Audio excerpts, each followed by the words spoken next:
Olá, você que está prestes a assistir à mesa de debates de hoje.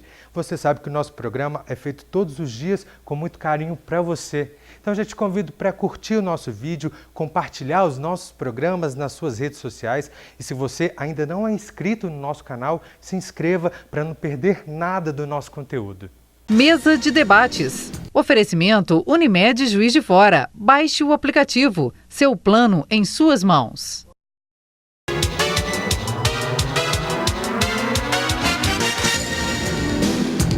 Hoje é terça-feira, dia 23 de abril. Está começando mais uma mesa de debates aqui pela TBE Juiz de Fora e para a gente é um prazer imenso ter você aqui na nossa companhia. Já quero te agradecer. Muito obrigado, viu?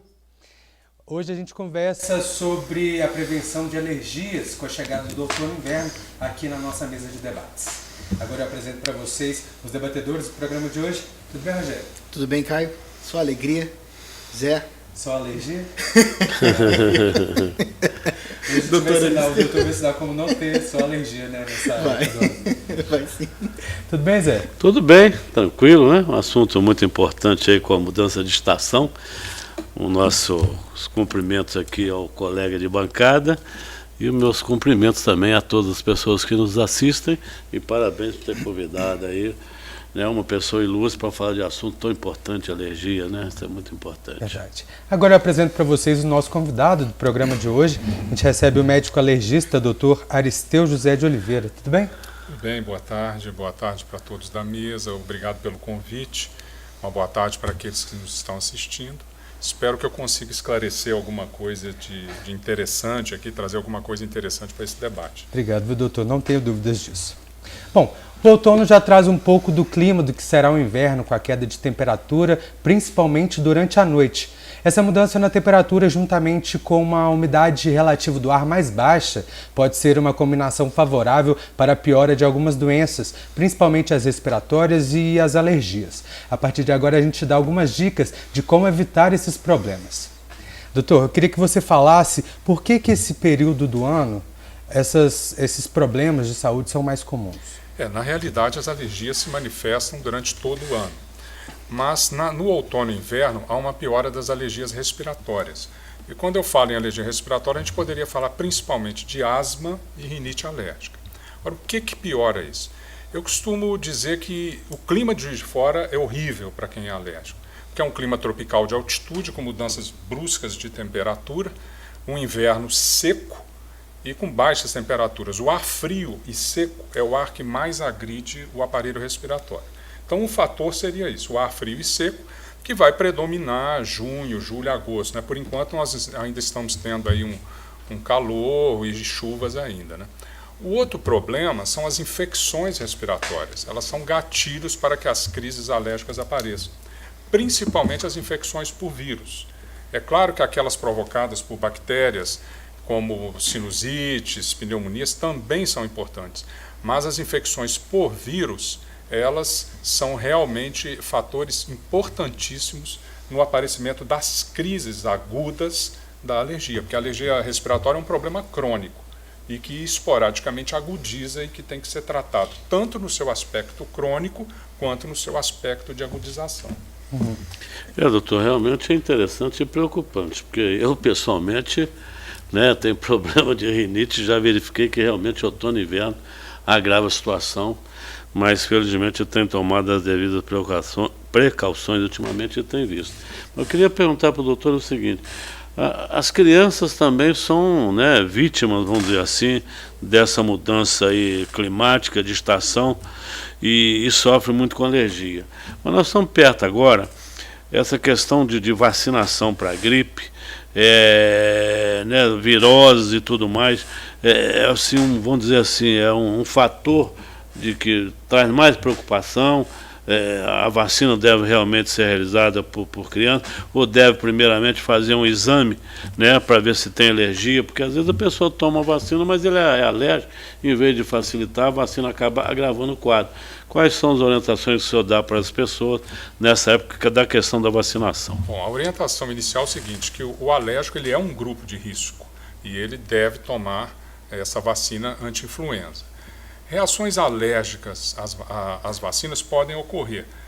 Podem ocorrer reações não alérgicas, como febre, desde uma simples febre até complicações mais graves, como uma síndrome de Guillain-Barré, por exemplo. Mas isso são coisas muito raras. Pode acontecer com qualquer vacina, né?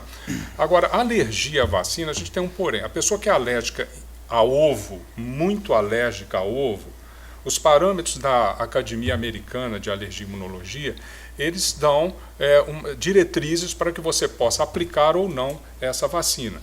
Essa polêmica surgiu muito na época da febre amarela, porque a vacina da febre amarela contém uma quantidade de ovalbumina razoável, né?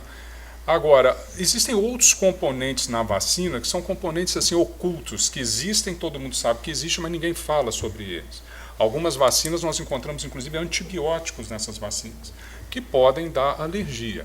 Mas é muito difícil de você testar isso a ponto de dizer, não, você não pode tomar. A orientação inicial é que todos devem tomar, a não ser pessoas extremamente alérgicas à proteína do ovo, que vão necessitar de um protocolo especial para que isso aconteça.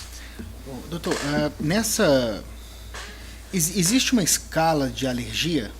O que eu estou querendo dizer aqui, por exemplo, às vezes a gente está no ambiente, espirra um pouquinho, faz o que a gente chama de caminho da coceira, né? Ou para condições pioradas, existe uma gradação Olha, a gente fala que existe alergia leve, moderada e grave. Ok. Correto? As alergias, a maioria são alergias leves e moderadas, mas algumas pessoas apresentam quadros muito graves, né? Que quando tem contato, por exemplo, com um gato, né? Ela vai ter uma crise de asma muito séria, ela pode ter até um choque anafilático, uma coisa assim. Isso pode acontecer, são pessoas extremamente sensíveis. Mas a maioria das pessoas tem um quadro de leve a moderado. Vai depender muito se a pessoa trata ou não essa alergia e também do genótipo dessa pessoa, do DNA dessa pessoa. Se ela vem de uma família alérgica, onde pessoas alérgicas foram casando com outras pessoas alérgicas e potencializando a mutação genética responsável pela alergia respiratória. Entendeu? Doutor, e como que vocês fazem? Explica pra gente como que funciona um teste para descobrir alergia. Existe um anticorpo que se chama imunoglobulina E. Ele tem uma sigla que é IgE, imunoglobulina E. Esse anticorpo, ele mostra se a pessoa tem alergia a uma determinada coisa e se essa alergia é leve, moderada ou grave. Então você pode fazer a dosagem desse anticorpo no sangue ou através daquele teste que todo mundo conhece, que você coloca umas gotinhas na pele e belisca, porque a IgE ela existe na pele ligado à parede de uma célula chamada mastócito. Então você, por exemplo, se você é alérgico ao ácaro da poeira, você põe uma gotinha ali do ácaro da poeira, claro, preparado num laboratório de maneira adequada, tudo, e quando você arranha ou belisca aquilo ali, vai desenvolver uma reação ali, vai formar uma pápula, né, uma bolinha avermelhada, coçando, etc. e tal. Então você tem como testar. Existem coisas que não existem testes disponíveis ou são outros mecanismos que não podem ser testados. Mas no caso da alergia respiratória, você tem como realizar esses dois tipos de teste, ou através do exame de sangue ou através do teste chamado de punctura ou prick test. Doutor, a gente ouve muito pais falando que a criança andar descalça, ela vai adquirir imunidade, brincar na terra. Isso é verdade ou é um mito? Olha, eu costumo falar que meus clientes têm que criar os filhos como galinha caipira, não como frango de granja. Eu nunca ouvi falar em nenhuma epidemia mundial de gripe de galinha caipira, mas de frango de granja a gente sempre está ouvindo falar. Existe um estudo feito pela Organização Mundial de Saúde e pela Organização Mundial de Alergia. Esse estudo foi feito no mundo inteiro e na América Latina ele foi conduzido por um brasileiro, o professor Álvaro Cruz, da Bahia. E eles começaram a acompanhar crianças, famílias, né, que vieram do meio rural para a periferia da cidade e depois, com o passar dos anos, foram melhorando de vida e foram caminhando para bairros melhores. E eles observaram o seguinte, que à medida que elas se dirigiam, como ele usa o termo, em direção ao asfalto, o número de infecções e de alergias aumentava. Tem um estudo também americano muito interessante, eles compararam, eu não me lembro quantas, que é em torno de 1.000 crianças de Chicago com 1.000 crianças criadas numa fazenda. E viram que as crianças criadas na fazenda adoeciam menos e tinham menos alergia que as crianças de Chicago.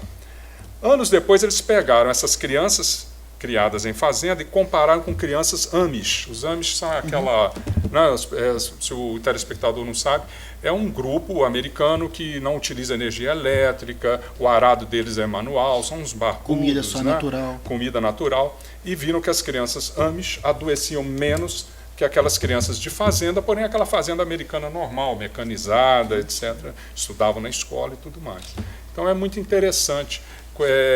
Quanto mais a gente está criado dentro da natureza, mais você vai criar uma coisa que se chama tolerância imunológica. Você passa a tolerar todas aquelas proteínas, tudo aquilo que convive com você.